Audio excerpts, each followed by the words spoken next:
Hello from the Dukascopy TV studio in Geneva. We're talking about trends in the airline industry with Mr. Dan Zwerski. He is founder from the Zwerski Consulting Group here in Geneva. Welcome, Dan, to the studio. Thank you, Daniel. It's a pleasure to be here. Well, can you give us an overview? How is the airline industry changing these days?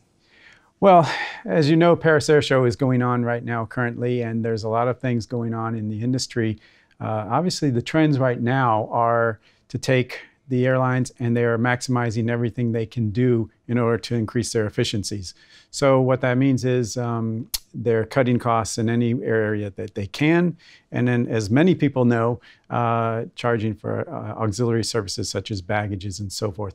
So what's happening from a broad perspective is that you're going from a larger airline, a larger way of thinking, down to much more, let's get smaller costs, let's get more people involved in higher volume. So you're looking at more of a high volume picture versus just a larger sense of the airlines themselves. I mean, that goes to everything from the way that the routes are calculated from a hub and spoke perspective to the way that whether or not your drink is free on the aircraft or not. That also ties into the way manufacturers of aircraft people right now are trying to do that. So there's a lot of pressure now for more efficient types of aircraft, such as the Dreamliner, versus maybe the smaller, large aircraft, such as the Airbus 380. So there's lots of different things going on in the industry depending on the market that's being served. Mm-hmm. And so let's focus a little bit on the small aircrafts.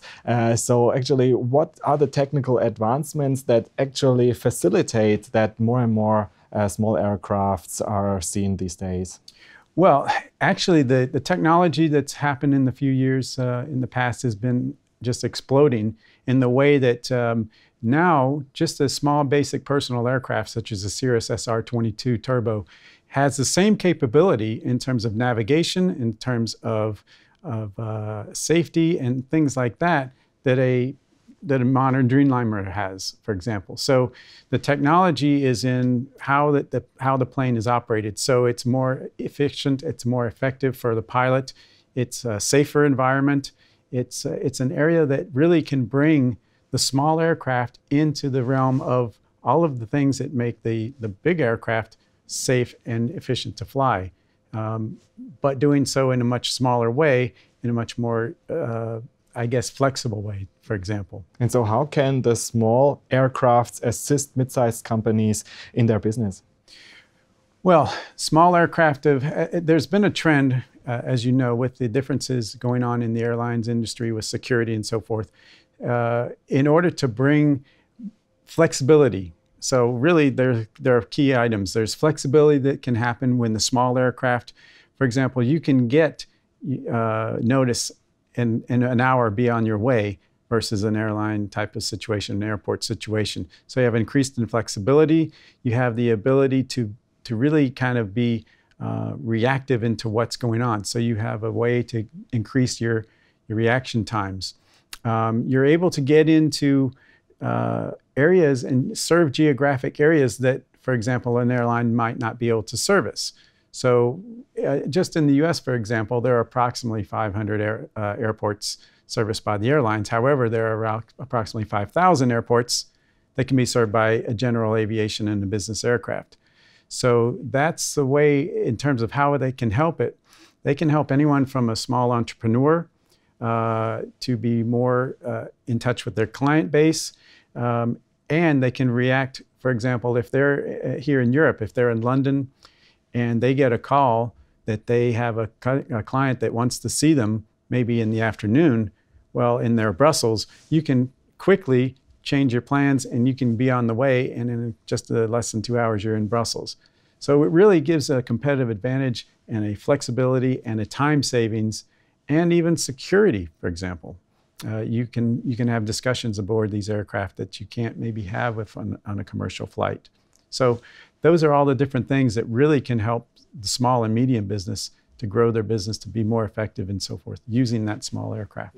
And so what challenges would you say lie ahead also when it comes to small aircrafts? Well, when you're looking at the challenges that are going to face the industry as a whole and as a byproduct of small aircraft, you're going to look at, from a regional carrier perspective, for example, the Ryanairs and the EasyJets, which are the low-cost carriers.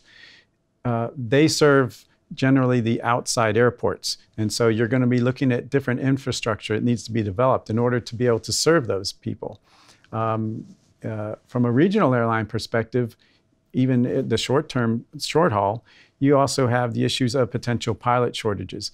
In the United States, for example, recently they've changed some of the requirements for the regional airline captains and co-pilots.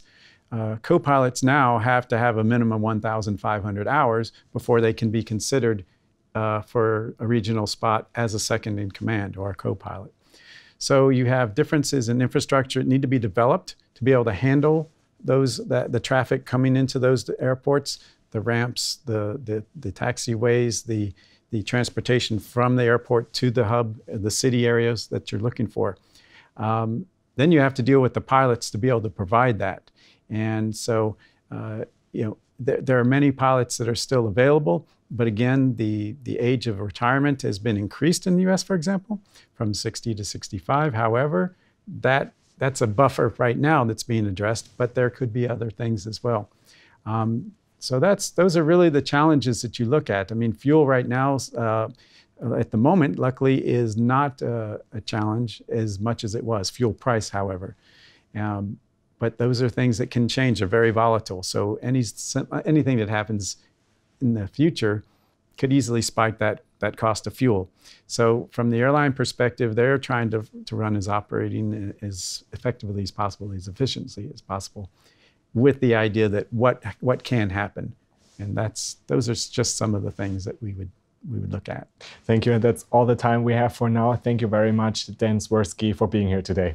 Well, thank you. It's been a pleasure. And thanks for watching. Do make sure to keep clicking back on the Dukascopy TV website for latest updates and exclusive interviews. Have a great day and see you next time.